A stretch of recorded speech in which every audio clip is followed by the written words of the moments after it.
कुछ ही देर में राजू घर पहुंचता है और राधा को राशन दिखाता है। लो राधा, ये 1 महीने का राशन और कर्ज का बोझ भी उतर गया। जी, आपके जाने के बाद ये कूलर पता नहीं क्या बड़बड़ा रहा था। मुझे तो अकेले में डर लग रहा था। हे कूलर की आत्मा, आप कुछ कहना चाहते हैं? और हाँ, आप तभी बोलिए जब मैं घर पर हूँ, वरना मेरी पत्नी डर के मारे ही मर जाएगी। ठीक है राजू, अब से मैं तभी बोलूंगा जब तुम घर पर होगे। अब ध्यान से सुनो। कल सुबह जब तुम पवित्र तालाब से जल लेने जाओ तो ये शीशी साथ ले जाना। इसमें जो जल है उसे उस पवित्र तालाब में डाल देना और फिर नया जल भरकर इस कूलर में डाल देना। तभी मैं इस कैद से आजाद हो पाऊंगा। राजू को नहीं पता था कि उसकी खिड़की के पीछे अंधेरे में कोई खड़ा था। सेठ धनराज ने छुपकर कूलर की आधी अधूरी बातें सुन ली थी। जादुई कूलर, अरे वाह, मैं तो माला माल हो जाऊंगा। पूरी जिंदगी कमाने की जरूरत ही नहीं पड़ेगी। ये कूलर तो अब मेरे घर की शोभा बढ़ाएगा। पर कैसे? राजू के रहते तो ये मुमकिन नहीं। अगर वो मेरे हाथ लग गया तो मुझे ये दुकानदारी करने की जरूरत ही क्या है। घर बैठे बैठे तिजोरियां भर जाएंगी। पर उसे हथियाऊं कैसे? राजू तो उसे अपनी जान से भी ज्यादा संभाल कर रखेगा। सोचना होगा, कुछ तो ऐसा करना होगा कि राजू खुद उस कूलर को मेरे हवाले कर दे। कैसे? कोई तो आइडिया आए इस खाली दिमाग में। एक बार वो कूलर मेरे पास आ गया तो मैं इस पूरे गांव का सबसे अमीर आदमी बन जाऊंगा। इस गांव का क्या, इस पूरे इलाके का राजा बनूंगा मैं।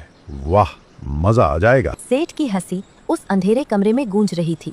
उसे अंदाजा भी नहीं था कि वो जिस आग से खेलने की कोशिश कर रहा है वो उसे राख भी कर सकती है। अगली सुबह सूरज की पहली किरण के साथ ही राजू हाथ में वो रहस्यमयी शीशी लेके घने जंगल की ओर निकल पड़ा। लेकिन उसे क्या पता था कि उसके जाते ही पीछे से आफत उसके घर का दरवाजा खटखटाने वाली है। कबाड़ी वाला, लोहे, लंगर, टीन, टप्पर, पुराना प्लास्टिक। हो भाभी जी, घर में कुछ कबाड़ हो तो ले आओ। पुराने कूलर, टीवी वाला। राधा बाहर आती है और उसे गौर से देखती है। नहीं जी, कोई कबाड़ नहीं है। यहाँ से जाइए, मेरे पास बहुत काम है। अरे भाभी जी, सुनिए तो सही। अभी सरकार की तरफ से भारी स्कीम चल रही है। पुराने जंग लगे कूलर देने पर 10,000 रुपए तक का बोनस मिल रहा है। कैश, एकदम नकद। क्या? 10,000? 10,000 रुपए? हाँ भाभी जी, बस पुराना लोहा होना चाहिए। नहीं जी, हमारे पास कोई कूलर नहीं है अभी। जाइए यहाँ से। सेठ वहाँ से बुदबुदाते हुए निकल गया, पर उसका काम हो चुका था। उसे पता चल गया कि कूलर घर के अंदर ही है। दूसरी ओर राजू घने जंगल के बीचों बीच पहुँच चुका था।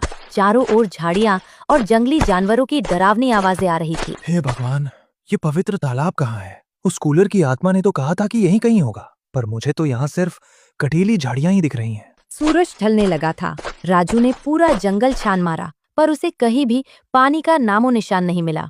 वो पूरी तरह भटक चुका था। शाम हो गई है। अगर मैं अभी नहीं लौटा तो जंगली जानवर मुझे चीर डालेंगे। खाली हाथ ही घर लौटना पड़ेगा।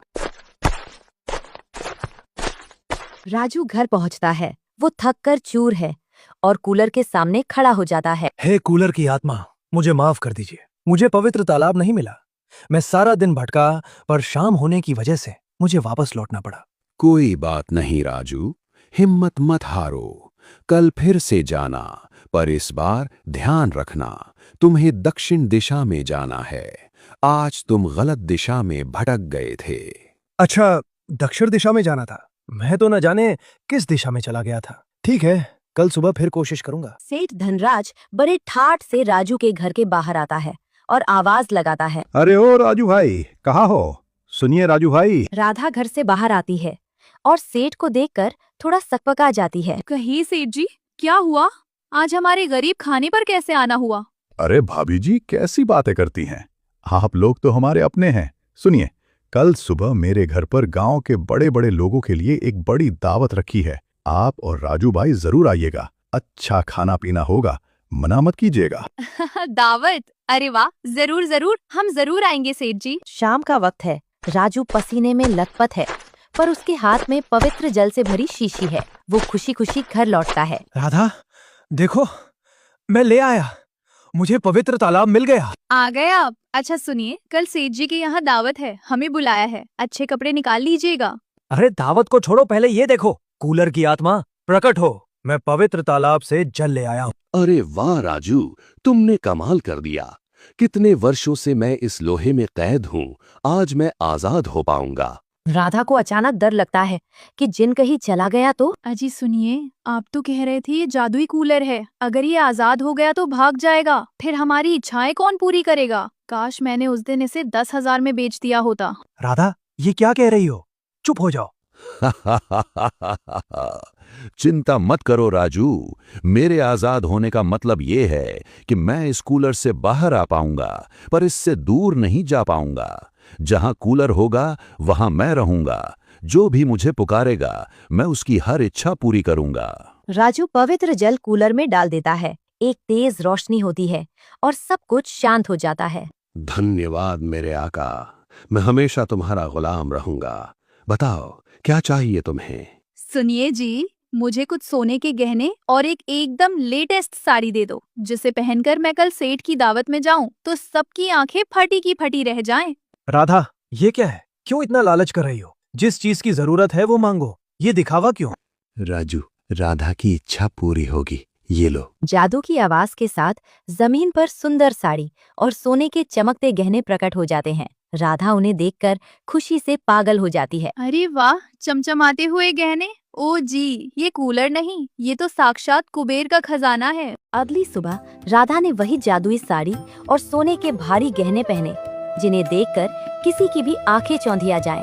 राजू और राधा बड़े उत्साह के साथ सेठ धनराज के घर पहुँचे, लेकिन उन्हें क्या पता था कि जिस दावत को वो अपनी जीत समझ रहे हैं वो असल में उनके विनाश का जाल है। अरे आओ आओ राजू भाई, भाभी जी, आप तो साक्षात लक्ष्मी लग रही हैं। बस आप ही का इंतजार कर रहे थे, आइए पधारिए। धन्यवाद सेठ जी, आपने हमें इतने बड़े आयोजन में याद रखा। ये हमारे लिए सम्मान की बात है। हाँ सेठ जी, आखिर गांव के बड़े लोग आ रहे हैं तो हमें तो आना ही था। ये साड़ी, ये गहने, ये कोई मामूली चीज नहीं है। राजू के पास इतना पैसा कहाँ से आया? जरूर उस कूलर का ही कमाल है। ये लीजिए राजू भाई, ये खास पकवान आपके लिए है। भाभी जी आप भी लीजिए, खाइए, पेट भर के खाइए। राजू और राधा ने भरपेट खाना खाया। खाना खाने के बाद जब वो सेठ को धन्यवाद कहकर घर की ओर निकले तो अचानक रास्ते में राधा के कदम लड़खड़ाने लगे। सुनो जी, मुझे कुछ अजीब लग रहा है, सिर बहुत तेज घूम रहा है। क्या हुआ राधा? अजीब कैसा? अभी तो तुम ठीक थी। मुझे चक्कर आ रहे हैं जी। राधा वही जमीन पर बेसुध होकर गिर पड़ती है। राधा, उठो राधा, क्या हुआ तुम्हें? हे भगवान, ये अचानक क्या हो गया? मुझे इसे जल्दी घर ले जाना होगा। जादुई कूलर, हाँ वही मेरी राधा को ठीक करेगा। राजू जैसे तैसे राधा को अपने कंधों पर उठाकर घर भागता है। जैसे ही वो घर का दरवाजा खोलता है उसके पैरों तले जमीन खिसक जाती है। ये क्या? कूलर कहाँ गया? हे भगवान, यहाँ तो कूलर था, वो जादुई कूलर कहाँ गया? कोई उसे चुरा ले गया। उधर सेठ के घर के पीछे सेठ अपने गुंडों पर बुरी तरह बरस रहा है। हरामखोरो, एक कूलर नहीं उठा पाए तुम लोग। मैंने तुम सबको घर भेजा था कि जब वो यहाँ दावत खा रहे हो तुम कूलर उठा लाओ। कहाँ गया वो कूलर? मालिक, हमने पूरा घर छान मारा, कोना कोना देख लिया, पलंग के नीचे, आंगन में, कहीं कूलर नहीं था। ऐसा लग रहा था जैसे वो वहां कभी था ही नहीं। क्या बकवास कर रहे हो? क्या उसके पंख निकल आए जो उड़ गया, या पैर निकल आए जो टहलने निकल गया?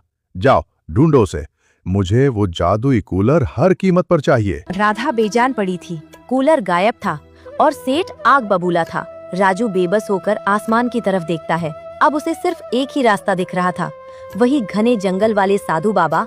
वो पागलों की तरह घने जंगल की ओर दौड़ पड़ा। बाबा, ओ साधु बाबा, कहाँ हैं आप? मेरी मदद कीजिए, मेरी राधा की जान खतरे में है। मेरा जादुई कूलर चोरी हो गया है बाबा, प्रकट हो जाइए। राजू ने पूरा जंगल छान मारा।